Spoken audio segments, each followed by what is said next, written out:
গ্রামের একটা কথা খুব প্রচলিত, গ্রামের মানুষ বড় পক্ষপাতী। কিন্তু কখনো কি ভেবে দেখেছেন কেন মানুষ পক্ষপাতিত হয়ে যায়? কখনো আত্মীয়ের কারণে, কখনো বন্ধুত্বের কারণে, আবার কখনো ক্ষমতার আর প্রভাবের কারণে। মানুষ সত্যের চেয়ে নিজের মানুষকে বেশি গুরুত্ব দেয়। সবচেয়ে কষ্টের বিষয় হলো, দুইজনের মধ্যে ঝামেলা হলে অনেক সত্য মিথ্যা যাচাই না করেই নিজের পরিচিত মানুষটির পক্ষে নিয়ে দাঁড়িয়ে যায়। মানুষটির সত্যের পক্ষে ছিল, সে এক সময় একা হয়ে যায়।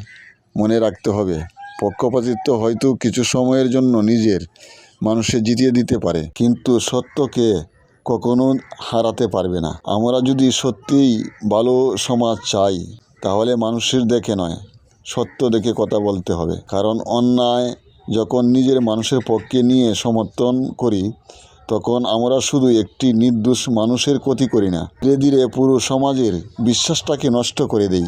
আসুন পক্ষপাত নয়, সত্যের পাশে দাঁড়াই।